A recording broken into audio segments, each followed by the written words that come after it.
So then let's get started. Thank you very much to all of you for joining. This will be a special UNTP information meeting because we are dedicating it to the outcomes of our public review, which took place for 60 days until mid-July. And we have now looked at all the comments we received. We have categorized them. We have transformed them into GitLab issues. So it is now possible for us to give you an overview of what type of comments have been received and how we are going to address them.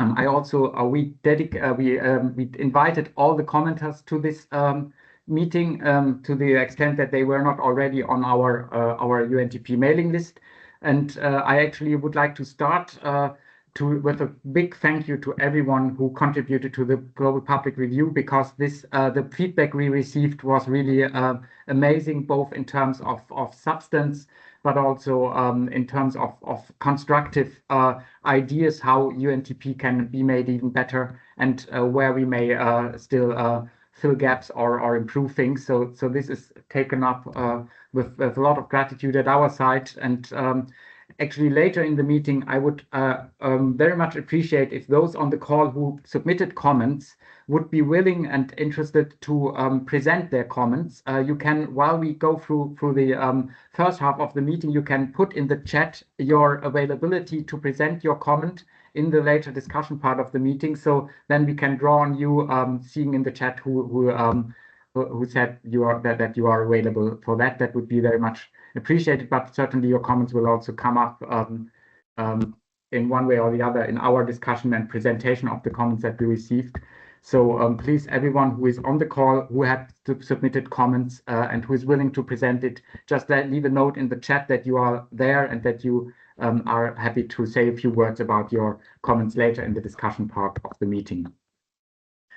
So we have a short agenda for you. We, as I said, we concentrate on the public review debriefing with a few general information, and then we go by working groups. So we have allocated the comments to our different technical working groups so that each block of comments is discussed under the heading of one of our 4 working groups: adoption, supply chains, conformity, and technical. And then we move into the second part of the meeting will be discussion, where, as I said, we are happy to have some of the commentators presenting their own comments and us all discussing, and you, of course, asking questions on what has been presented before. Maybe to remind us quickly how we organize the public review, we have issued or published the announcement of it now more than 2.5 months ago. There was the possibility to click on a link directly on the UNTP website, which allowed you to actually get into an email form, which allowed you to submit your comments on the particular part of the UNTP GitLab website. All of that was sent to the project team around Steve Capel, who then logged these comments into a GitLab issue so that it's visible for every one of you how your comment has been received and how the comment will be addressed. And this is now actually the time where you can continue observing where your comment sits as a GitLab issue and how it's being addressed. So this is very transparent as a process. You can even comment yourself on the way how we address your comments, so you can participate in the discussion. And at the end, we will also ask you if you are fine with the way how we address the comment, or if you have still anything you would like us to address. Of course, we have to be mindful that some comments contradict each other, so there's not there sometimes have to be found compromises on how we address a thing. Some comments are also simply not in alignment with the overall architecture of UNTP, but mostly we are very happy that most comments actually are constructive in the sense that they really add important ideas to the UNTP. So we are now at the stage, the third block here on the right upper side, the discussion of comments in the technical working groups, which will continue now throughout August.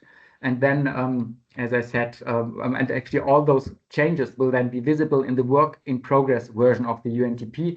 If you see on the GitLab, it's a versioned way how we present the UNTP. You can switch between the version 0.7, which was subject to the public review, and then switch back to the work in progress version, which is then the version which you see continuously evolving now as we address the comments. And then, as I said, the comments log or the entirety of comments can all be viewed on the GitLab. We have given them a tag, so they are all found under this tag. You see on the bottom of this website the link to it. We share the presentation later, so you will have it. I can also put it later in the chat if you like. So then it's that's the way how you can find the different comments, including your own if you had participated in the review. And then with all the comments addressed, we will have a 1.0 release of the UNTP, which will then be the version that we submit to UN member states for approval. And that will happen after the summer now. We will keep you updated when and how that will work. And towards the end of the year, we will then have our UN CFACT plenary in November, first week of November, where the UNTP will again be then a discussion point with all the member states and another opportunity for them to see where we stand and what has been achieved until then, including the approval. Just a very quick facts and figures of how many comments we received. We had 110 different comments, so there are fewer organizations who participated because many participated with more than one comment.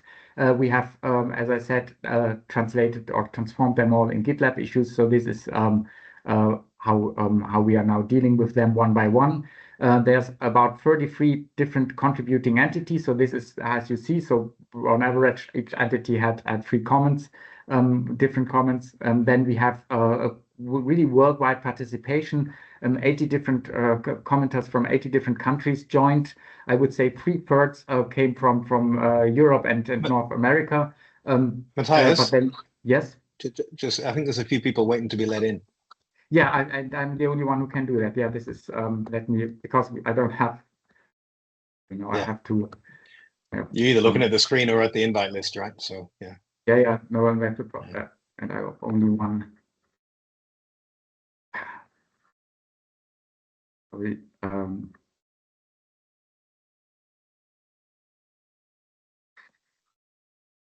You're missing your assistant who's on holiday. Yes, exactly. So I have to do everything now at once, and the properties of this meeting are, I think they are now all in. Yes. So let's move back to the. Well, there are a lot of latecomers today. One more. So okay. Good. Then back to the presentation. I was almost done anyway. So as I said, comments coming from almost everywhere in the world, even from Africa. We had a few, although the majority really coming from Europe and North Africa, and of course Australia, which is other states here in our classification. And the type of contributors were really across regulators, conformity bodies, industry initiatives, CSOs, software implementers, companies, consultancies, and a lot of individual experts also who provided comments. We identified 5 major themes that we could allocate the comments to. One is conformity and accreditation. So a lot of conformity bodies themselves participated, asking for a stronger machine verifiable conformity model, and made some suggestions of how that can be achieved. Probably the majority of comments related to EU regulatory alignment, both in the sense of getting more such alignment, but also comments which said we should be mindful that the UNTP is an international standard and therefore should work with all types of regulatory frameworks, not only the European one, so that we really keep it as an international standard and be open to various regulatory regimes that for example, on digital product passports. And the clear message was, and that was also clear appreciation, that the UNTP is really considered the B2B feedstock of the data that companies need to publish digital product passports, as they are, among others, now regulated in the EU with the Eco Design for Sustainable Products regulation and the batteries regulation.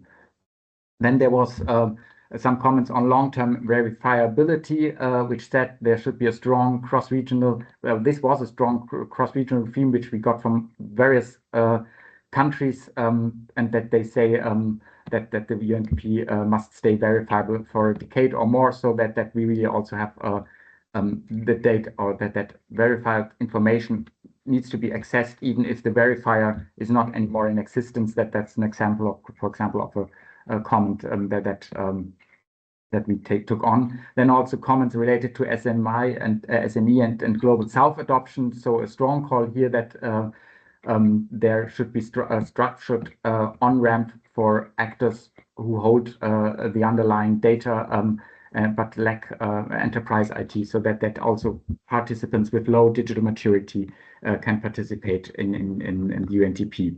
And then specification rigor was demanded from several through several comments, which you will also see in the more detailed discussion now, where we go, as I said, by working group. And with that, I'm happy to hand over to Steve, starting with the supply chain group, and how comments have been received there. I just have to go back now again. Sorry for that, to admit the latecomers. This is unfortunately not possible with only one screen without having the presentation open. So, okay. I think we have everyone. So, Steve, over to you for supply chain group. All right, thank you. I'll do supply chain and technical because Harley can't join us tonight. And I'll try to be quick because I'd really like to hear from those on the call that are willing to share their thoughts. I'm just going to go through the major themes in these two groups and also point out that these are the themes as reported, right? So sometimes an issue that gets reported where there actually is already an answer in another part of the site. So these aren't our opinions. This is what we were told. Some of these will be, the majority by far are very good suggestions that we will no doubt take into consideration before 1.0. Some of them may get deferred post 1.0, and some of them may conflict with others, and we need to find a resolution. But anyway, for supply chain group, this is really about the credential types. There was quite a bit of feedback about the facility record, which is the sustainability characteristics of a farm or a factory or a mine site or whatever, and performance characteristics. And it was interesting to see the difference between some that wanted more identifier schemes, more rigorous connection to identity resolvers, and also some that were wanted, for example, an address to be optional because some facilities actually don't have an address. They've got more like a geolocation. And in other cases, make the geolocation optional because it might be sensitive to report. And in other cases, we must have a geolocation because we don't have an address. So you can see the kind of mix of feedback that comes in that we're going to have to find a happy path through, with probably a bit more optionality and a bit more guidance about how to use various things. On product passports, a lot of the feedback was about what's mandatory, what's not, be clearer about it.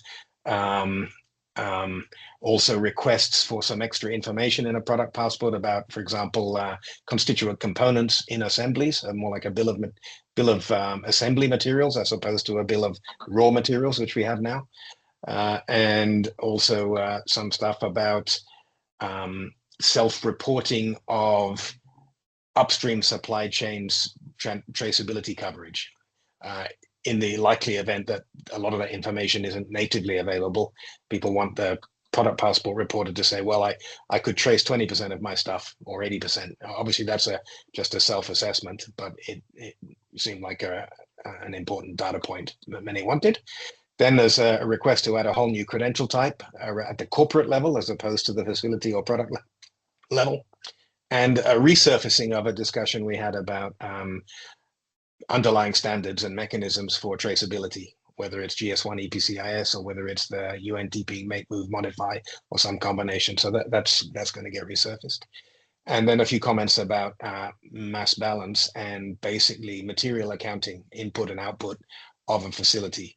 How to do that start to bring it in because it's an important feature, but not make it too onerous, is an interesting point of discussion. So those are the main things for the supply chain group. For the technical group, as Matthias said, some things like buildings last for 100 years. Batteries might last for 10. You know, how do you ensure that the thing that you issued 10 years ago is still discoverable and verifiable, even if people have gone out of business? There's a bit of conversation about the confidentiality model. I won't go into that here, but that's a complicated one, and there are different approaches that UNTP has, and we'll look to answer those points. Also, some requests to allow alternative identity models, right? And basically, if you've got a strong registration already through a product or facility register, then use that identifier rather than having to get credentials and sign yourself. So that's an interesting question. Then there was some stuff, and this goes to the specification rigor.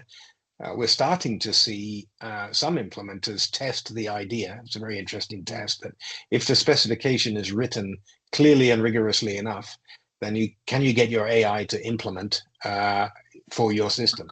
A very interesting idea. And the clearer and more rigorous the specification is written, the further you'll go with automation of implementation, I suppose. So we'll take that on board.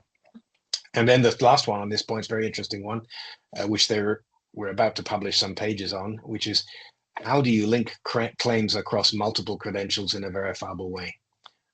So it's not just one credential being valid, a product passport or a facility record, but a connection between a number of them. We have some loose words about that on UNTP now, but there's a demand to turn it into a bit more of a actual usable technical specification. So that's it for an overview, and some comments I will have missed because this is just the high-level bullet points. And I'll hand over to Brett, who will tell us about conformity group feedback. Well, the feedback that our group received was of a very high quality, and we agree with most of it, and we'll do our best to implement it. So I guess a few themes came out. There was a desire to seek tightened or clarified terms and definitions, clearer differentiation between strong and weak evidence for claims, and making trust pathways more visible and more robust. So all of those, I mean, it's hard to argue with those fine sentiments. Now we're still working our way through the comments. We've passed the halfway mark, certainly. There have been some key conceptual issues tackled, one of which related to canonical trust pathways. Canonical, in my mind, meaning that there's only one way, one right way, one defined way of doing something. So, and our group accepts the value of this, but we also realise that this is difficult to deliver in the current paper world.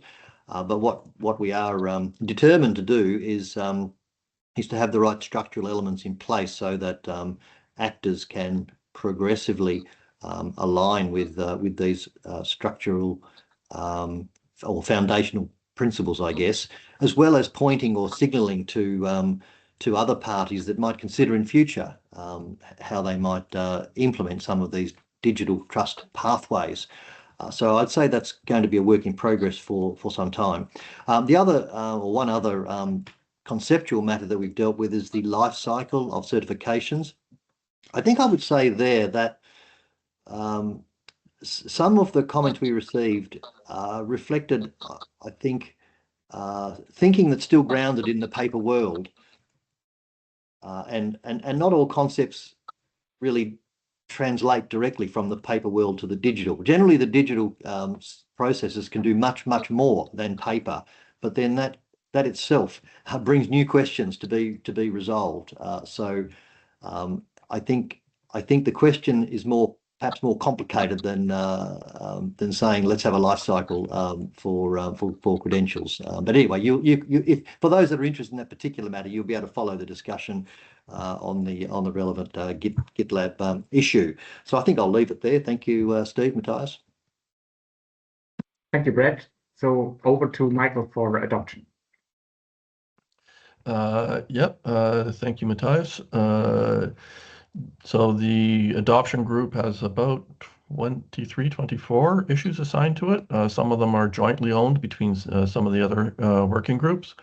One of the key themes that came through was making sure that there were profiles or pathways for organizations that are, small SMEs or SMEs, smallholders, to be able to figure out how to start to get into the system or the associations that they may be members of. We've started, actually this one's been started work on. A lot of the information was there on the site, but it wasn't organized well. So we've hopefully are looking to address that such that it's more clearly available as to for these groups of potential users on what they need to do. Again, it's a recognition of sort of the free and open non-commercial pathways for adoption. So a lot of this was a lot of the comments are around addressing those that may not have the same level of financial resources or technical capability on how they can be included and not be excluded from this. Looking also around number percentage of these were also, some flat out easy ones because of its, either grammatical or typos or things of that nature, but also increasing the credibility of business cases to, make them more realistic, and some offers to help in the redefinition or recreation of those, and or adding business cases for other parts of the stakeholder chain. Overall, as Steve and Brett have indicated, we have mostly, we're about 70% complete on categorizing all of the issues. Some of the issues have work already started. We have a goal or the requirement to be done with everything by the end of August, which is a reasonable stretch. But we'll make sure that we get the ones assigned for version 1 done and completed in the time period. So that's it from the adoption side. Thank you, Michael. So that leads us to the discussion. I'll close the presentation rather to actually have a look at whether there's anything in the chat. Anyone from our commenters who would like to present what they have done. Also, of course, everyone who has questions on what has been presented, please raise your hand and let us know. I see. Yeah, so actually, yeah, this is our AI friends who also made comments, which we don't call on. I see Stefanos was the first one to put his comment in from food diplomacy. Yes. Please, hello, good morning. Good morning to all. It's Stefanos Fotiou here. So, first of all, I would like to congratulate you for this effort. Having myself served 20 years in the UN system and involved in several efforts for frameworks, for indicators, for regulatory frameworks, I think it's a Herculean job, and congratulations for putting this together. I have a specific question actually on the adoption, and also then some comments I would like to bring in. I don't want to repeat what we have said as a food diplomacy network as an input, but I want to make a summary. As an introduction, our organization, the Food Diplomacy Network, is a new think tank that is put together right now as an independent science for diplomacy, for food system governance. We have a number of institutions around us. We have done a soft launch, and we are doing an official launch in New York in November this year. My question will be specifically on the adoption, and the first point you had there, Michael, on the SMEs.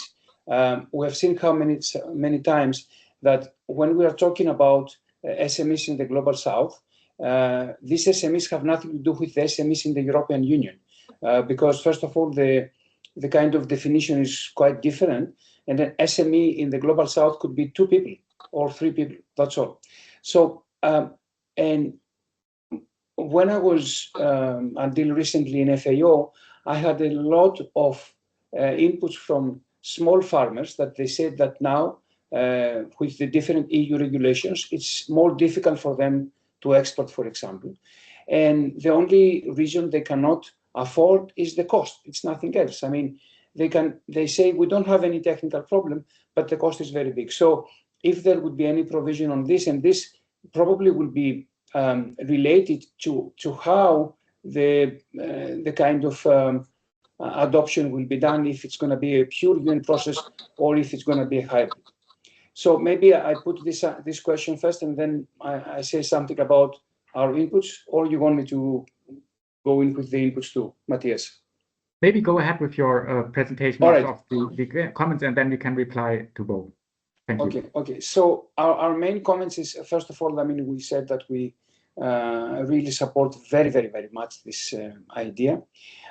We do have some specific inputs when it comes to the food-specific metrics.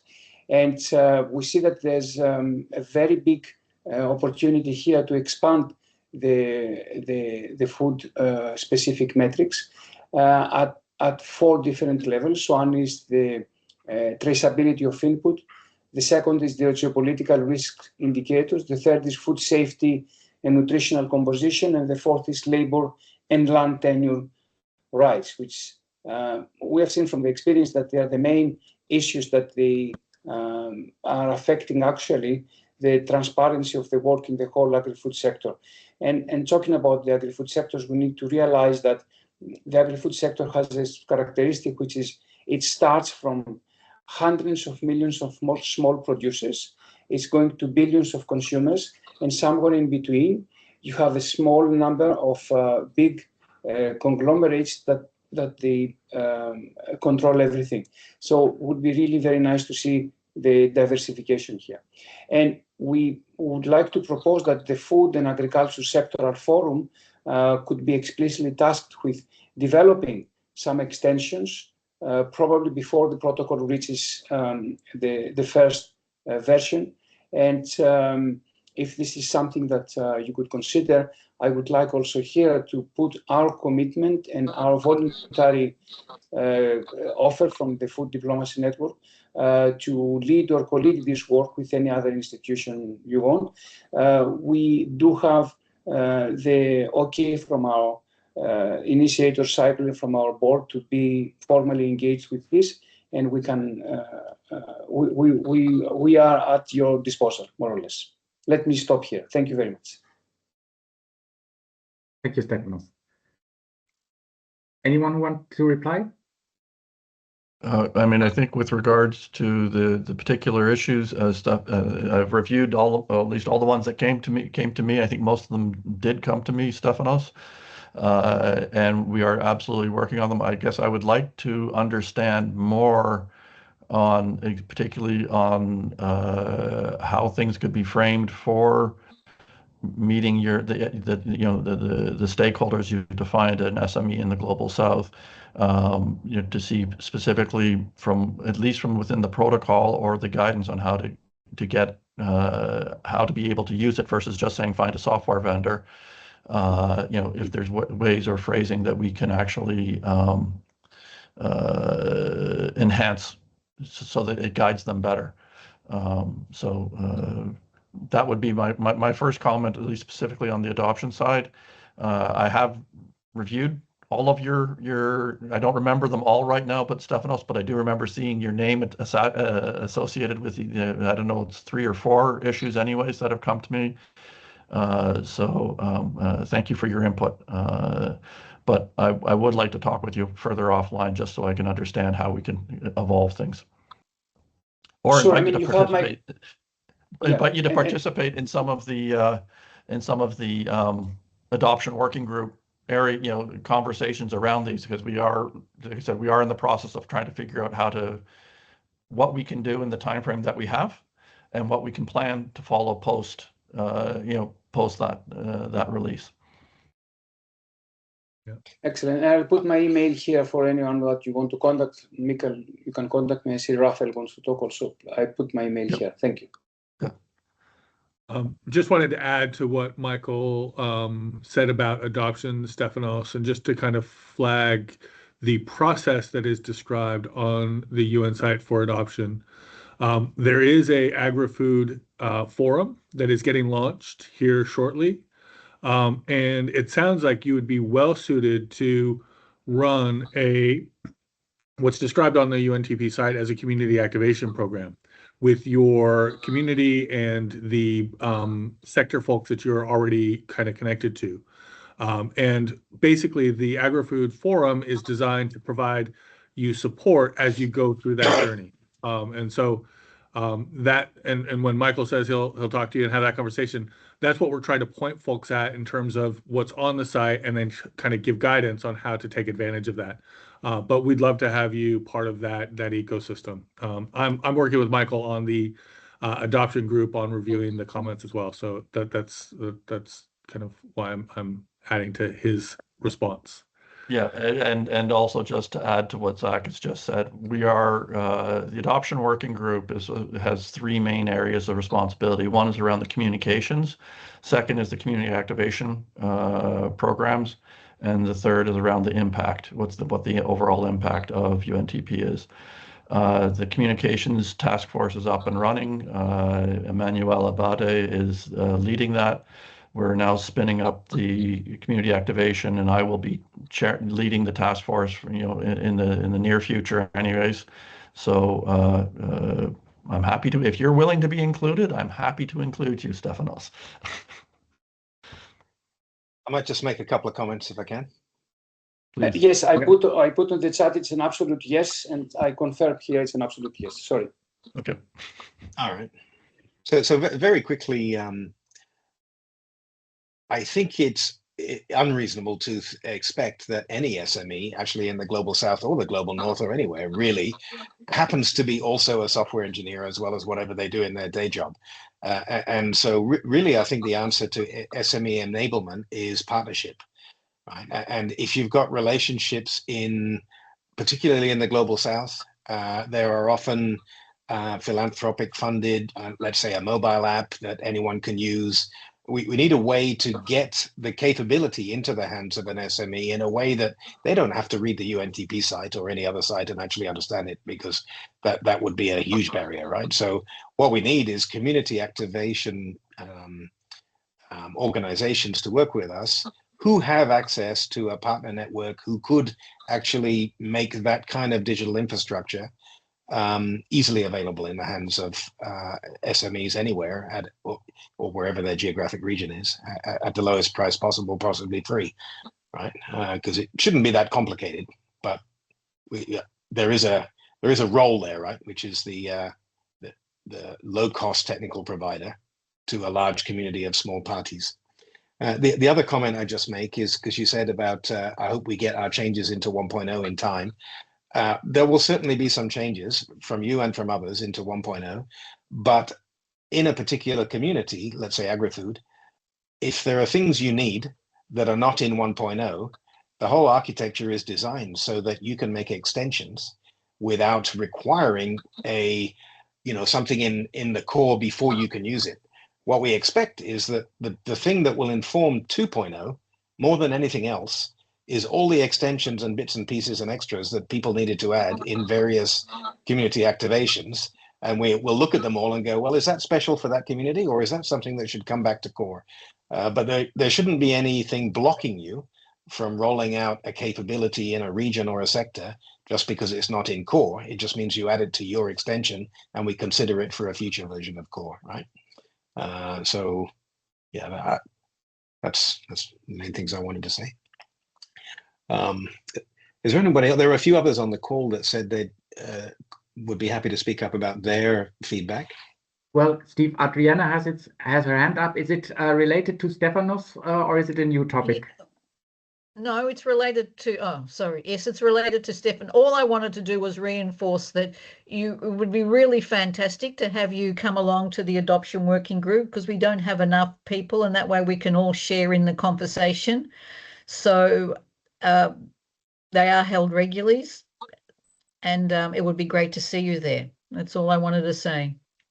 Thank you, Adriana. And I may add also a similar point to Stefanos, because you are talking to your availability to engage more. We will have, maybe to explain, all the different sector fora are hosted by what we call the UNECE team of specialists. And the chair of that team of specialists is Christian Hudson, who I would like to put you in contact with, because we have our annual team of specialists meeting on the 4th of September this year. And we are just now building the agenda. And if you were able, I don't know if you received the invitation. If you are on the UNCFACT or UNTP mailing list, you may have received it. Otherwise, I'll send it to you. But there may be options for you to engage in that meeting. It's hybrid, so you don't need to come to Geneva for it. But we have a long breakout for the different sectors we work in. Agri-food is one of them. So I can see that your contribution would be very valuable in that meeting too. So stay tuned. I will connect you with that colleague, and you may have a conversation there as well. And to everyone else, again, the call, please, if you would like to discuss your comments further, the different working groups are really the best place to engage on them, and also to influence and determine how we are addressing them. So then, if there's anyone else who like to present or discuss your comment.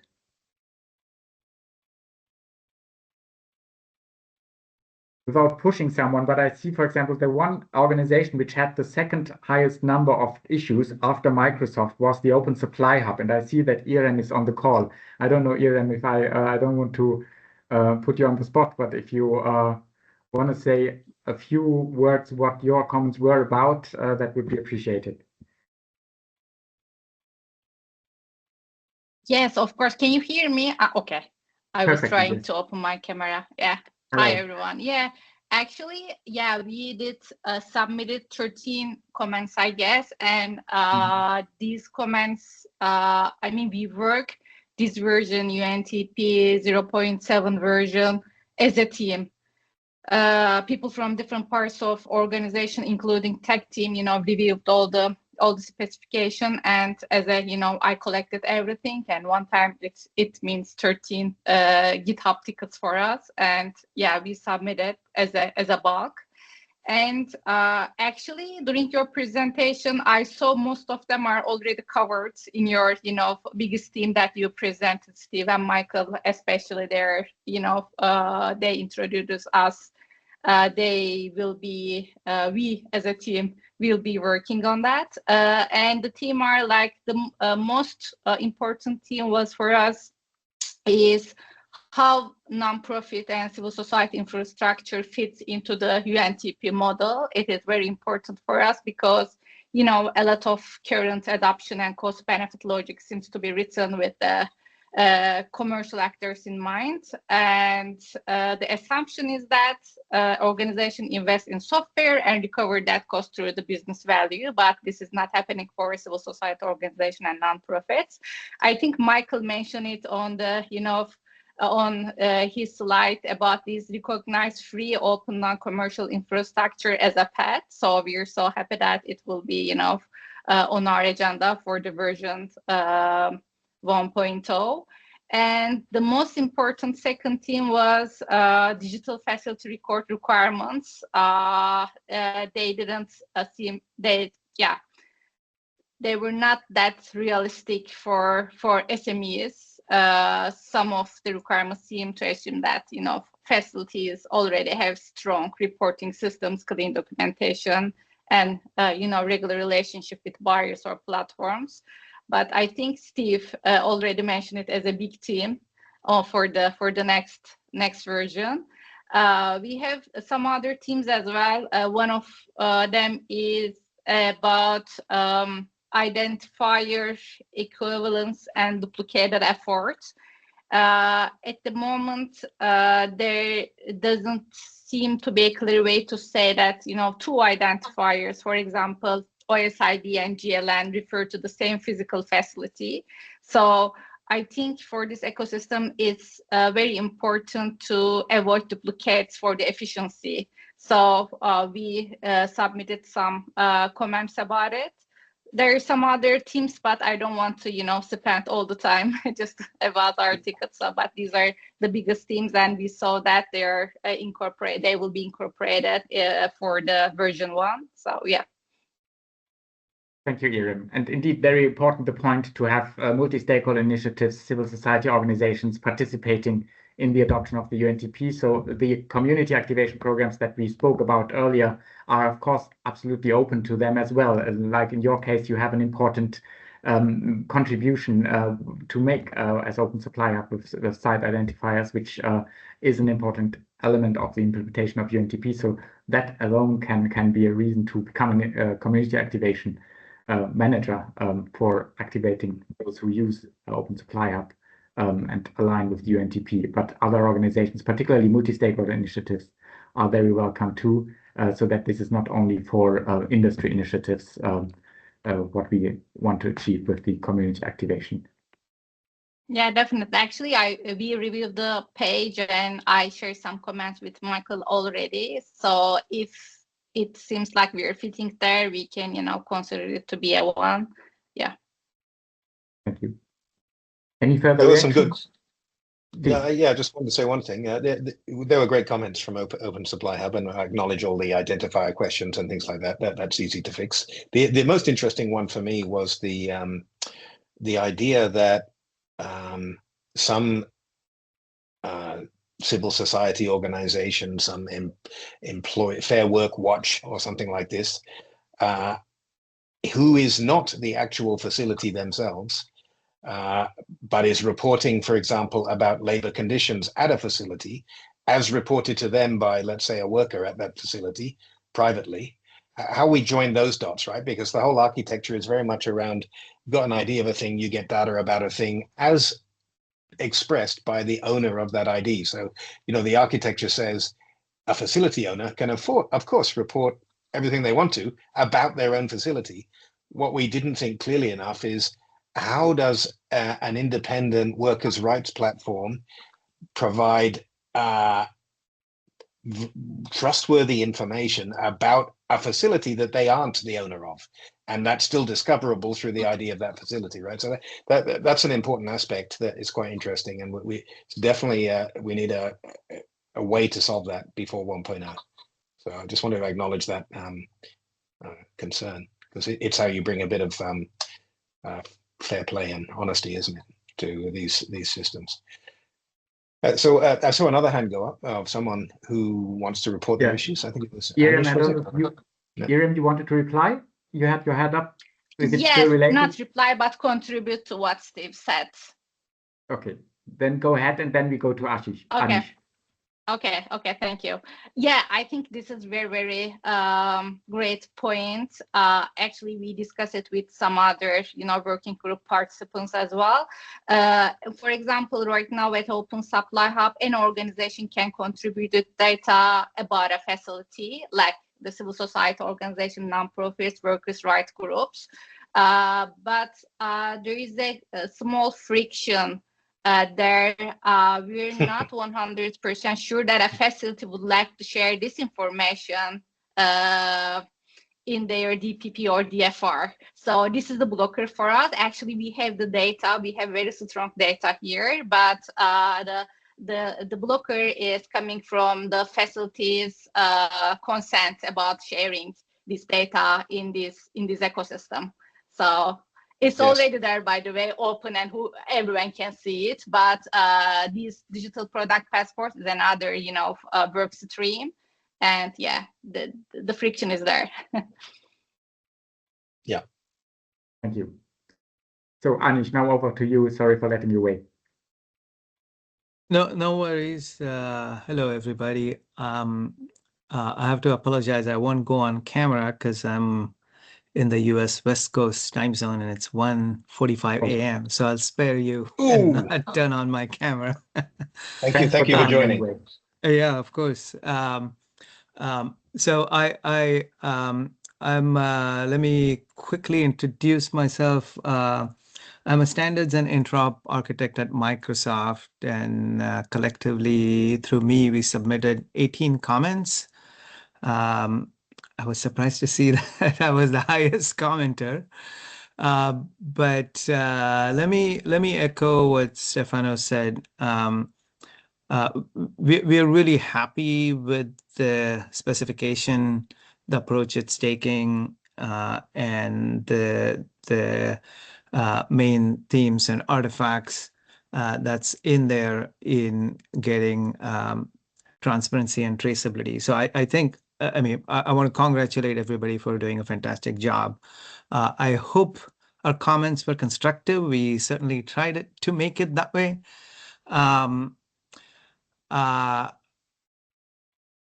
Most of those comments are from me, but there are quite a few also from some of my teammates that have some of the SMEs that have more knowledge on the security side or supply chain and mass balance and those kind of things that I don't have expertise in, but I've been working on standards, contributing to standards, editing standards, as well as implementing them to make them interoperable and portable for 25 plus years. And so this is from that perspective. As to add a little bit more color, as Microsoft, we have we play several roles when it comes to this particular specification. So as a software company, we would like to implement it, right? And make it available in our tools, in our products, and to our suppliers. But we are also end consumers of a lot of this data for our own needs of transparency and traceability and compliance to various laws and regulations, as well as resiliency and risk assessment and planning. So there's that aspect. But we also sell things that are physical devices like Xbox and Surface laptops and such. So we are our own customers, if you will, our own customer zero. So we'll have to issue things like DPPs, right? So we are also looking at it from that perspective. And we are also working with organizations in the electronic supply chain to make this possible. And as Steve said, look at what additional extensions we would need to suit our purpose and having pilot projects and such. And we would also look to open source projects that may be suitable for our participation to contribute libraries or tools or even full implementations of various aspects of the specification. What we tried to do was to identify, which particular section, what kind of comment it is, whether it's, I think most of them are technical, maybe very few editorial, provide a rationale for a comment, and where possible, provide a proposed fix, whether it's a general direction, but where it was possible, the exact wordings that might be used as a starting point for discussion. I hope that was helpful, but we certainly look forward to resolution of these. I have signed up for all the mailing lists. I haven't actively started participating in them and any calls that may have, but I'm going to start doing that. But if any of you have specific questions about certain comments, I'm happy to answer. Given the time, I know, Matthias, you asked if somebody wanted to go through all their comments. I think since we submitted 18, we don't have enough time to go through them, and this is probably not the best place to do that. The working groups are probably the right place, but I'm happy to answer questions on specific comments or overall arch or anything else anyone may have. Well, I would just first of all say thank you for submitting all the comments. They were quite good, all of them. There were a large number. I would also observe that Microsoft's response tended to be a large number of more fine-grained comments. Others tended to write an encyclopedia and log it as one comment. So it doesn't follow that you've imposed the most work on us. You just imposed the most volume of comments on us. That's all. And my observation is they're all pretty good comments and quite reasonable to implement. The one thing I wanted to jump on was your observation that you wear several hats.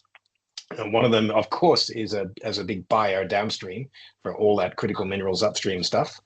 But the interesting one is as one of the world's largest software providers, and whether you're with your, I don't know, global public good open source hat on, you might actually help to answer some of Stefanos' problems and Adriana's questions about how can we help the Global South? Is there almost like a Microsoft app that's a giveaway, perhaps, right? But just to, if there's interest there, I think we'd be quite interested to collaborate on that, right? Because that's how you get uptake and how you really commoditize this to the benefit of a large number of suppliers. Because I think somebody made a comment about in the food stream, how there's a huge number of upstream converging on a relatively small number of major food processors. There's a kind of similar pattern in many industries, right? And in critical minerals, it's the smelters. And your own industry has this huge balloon after the smelters and before it gets back to the hyperscalers of millions of organizations. So to some extent, it's in your own interest, isn't it, to give those millions the tools to do this easily, because it'll give you the data you're after with your other hat on. Yeah.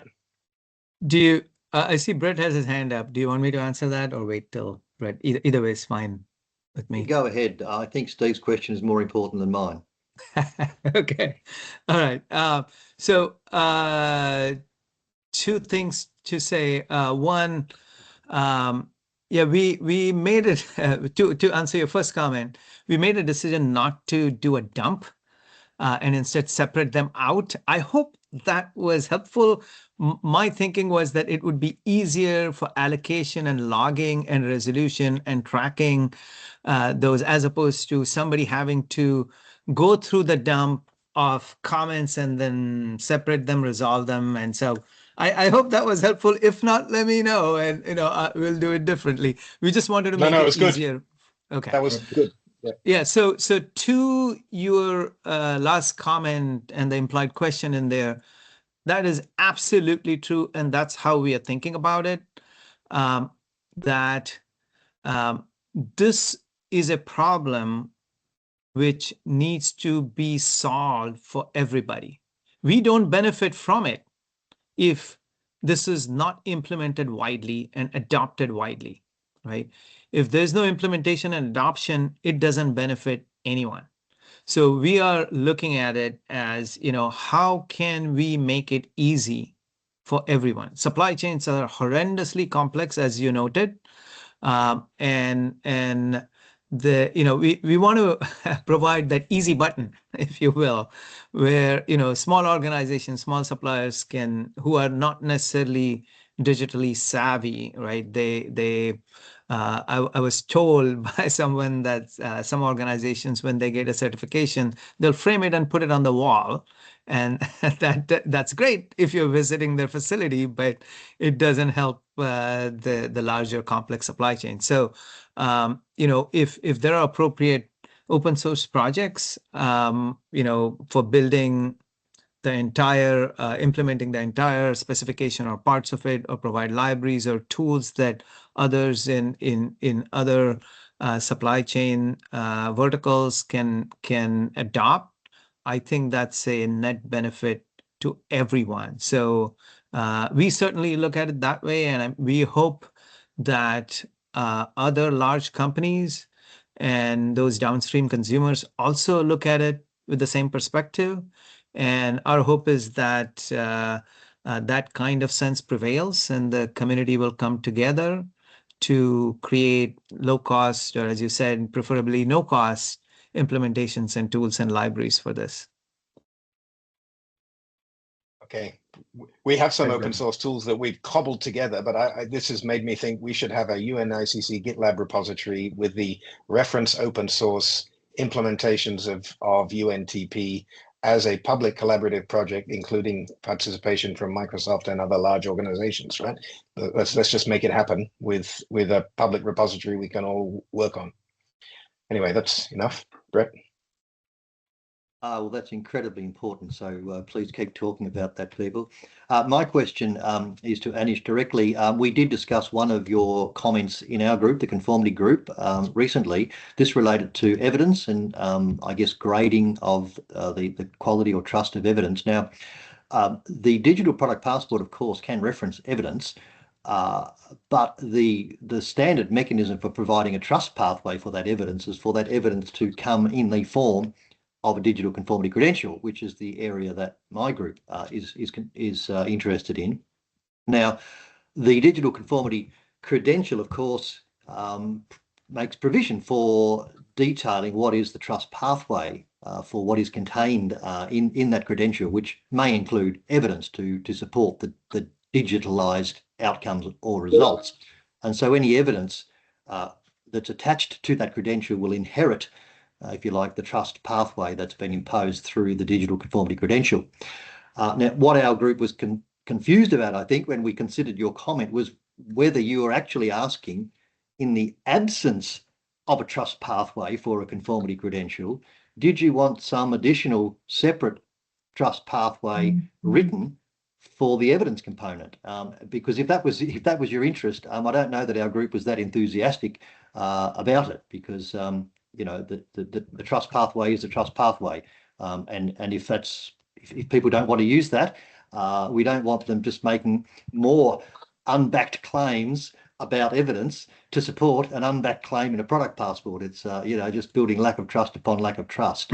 So that was where we left the discussion of the single Microsoft comment that came across our group. Thanks for bringing that up. I'm happy to attend your next call. I'm aware of time here. I'm assuming this is the comment on credential authenticity and auditability. And just Correct. To give you a sense of where we were coming from. So there is a IETF standard called SCIT, Supply Chain Integrity, Transparency, and I forget what the last T is for. But if you Google it, you'll see it. And that allows you to not just provide the signatures for credential authenticity, but also what evidence you use to certify that, right? And okay, so let me just jump in. So the primary interest of the conformity group is not in authentication. Okay, so that's handled through cryptography, and my group's not much interested in that because all the tech people deal with that. Our group is concerned with the nature of certification, the nature of the schemes that provide governance to support the certification processes. Or if there's no formal certification, you know, we want to understand what sort of trust is being applied over that credential. So that's kind of the kernel of the work of our group. Okay, yeah, our comment was to have something in the standard that enables it. Certainly not something that would be required, but that would certainly be enabled, maybe even point to, and I don't think I referenced SCIT in my comment, and my apologies for that. But this is something that we think would be useful for implementers to think about, and would be useful for consumers of such data.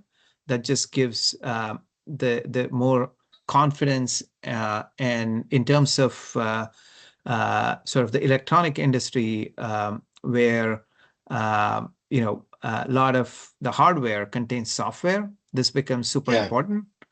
For example, you know, what kind of vulnerability assessment did you do? What database did you look at what date? You know, that kind of stuff becomes super important when there's a new vulnerability that's disclosed, and then everybody has to scramble to figure out, you know, what is at risk.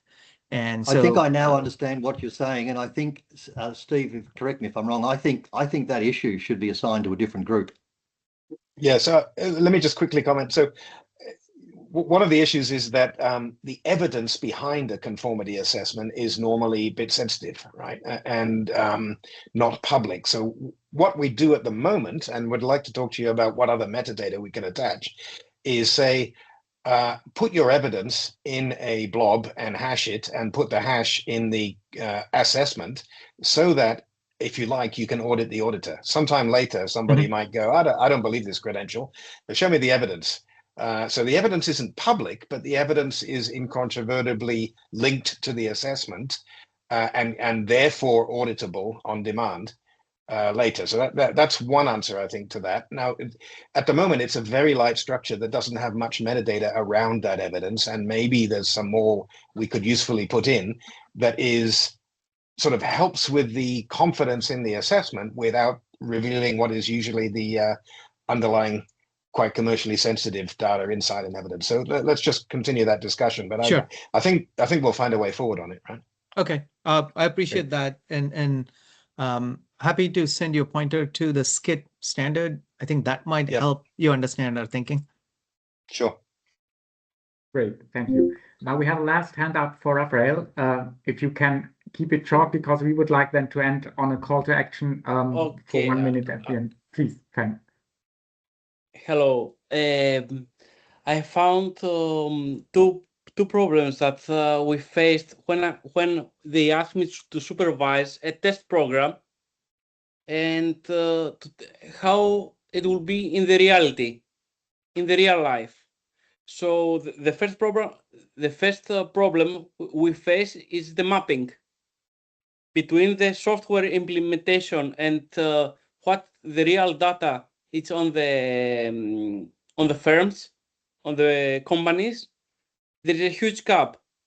And the second, after we face who will be responsible.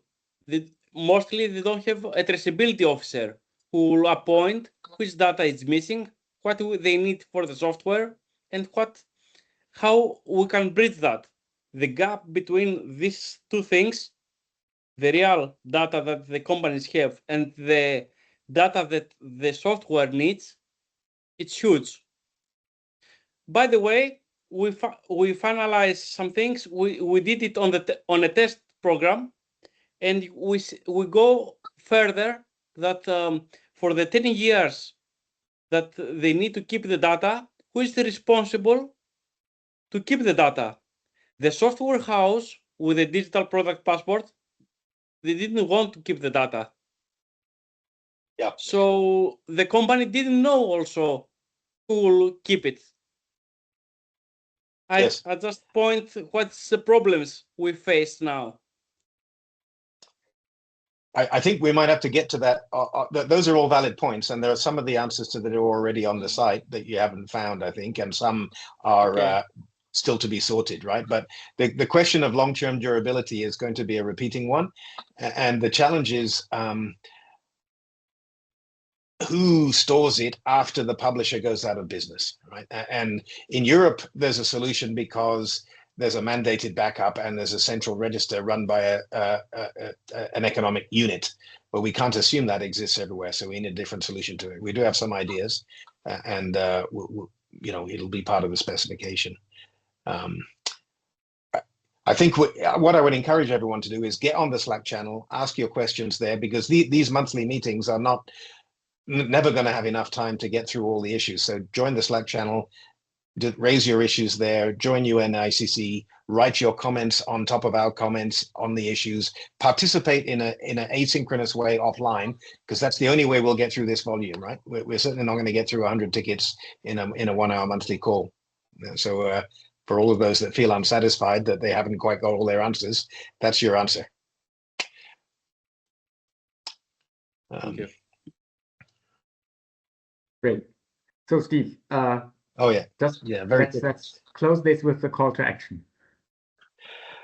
Yeah, so UNTP needs implementers, as Microsoft said and others said. If you have a specification on the shelf, it's worthless, right? Until it's actually implemented and people are using it. So we're converging at the point in time when 1.0 will be released. We put quite a lot of work into precisely this public review and all this stuff to get early testing, to get feedback, such that when we release 1.0, it's of a quality that can go into production, right? And I think we're making good progress towards that goal. But what that means is everyone that said, yes, I commit to implement, there's about 40, I think, so far, and there'll be more. Start rolling up your sleeves, because there'll come a point soon where you'll be held to account and say, right, where's your implementation? And the point I also want to make is you can't just claim that you've implemented. You have to test, right? And you have to prove. And there is a test harness for that, and we will be working on it a bit more. We would love a lot of help with that test harness. Ping, ping, Microsoft. And to be able to scale the testing, right? But yeah, and the implementers are of two forms. That's why I got the tree there. They're the roots. These are the technical ones, the software applications, the conformity vocabularies, and so on. And then the leads, which we'll be announcing quite soon, about a whole bunch of community activation programs that are bringing businesses together around a sector, as opposed to technology together around a function, right? So the whole point of this tree is that the leads at the top are the business communities that feed on the technical solutions from the roots. And there's implementations of a different sort at both ends of this tree, in the roots and in the leads. And so we're about to move into a phase where the rubber hits the road. And we'll be looking for commitments, implementation, testing, and real action, right? Otherwise, we won't have achieved our purpose. That's all I wanted to say on that. Thank you. Thank you, Steve. And thank you, everyone, for joining. Apologies for being slightly over time. We will make available the presentation, the recording. Bear with us a few days after early next week, because we have a holiday at the UN tomorrow. But you will get it. And if you have any further questions or want to engage further, we have the working groups open for you. We have our different Slack and other communication channels. So please use them, and we welcome any support from you. Thank you for your engagement during this meeting. Very quickly, can I ask a very quick question? Do the working group hold calls, synchronous calls, or is everything through asynchronous communication? Yes, they're scheduled calls, for all of them. Thank you. You'll find them on the site. At the end of the presentation that we will share, you'll find contact details to all the working groups, also the mailing lists of the working groups for which the dates and at which they meet will be announced, and so forth. You also find that on the UNTP website. If you go to governance, you find the meetings of the different groups listed there, sometimes also with past meeting reports or recordings. The same we will do also for this meeting there.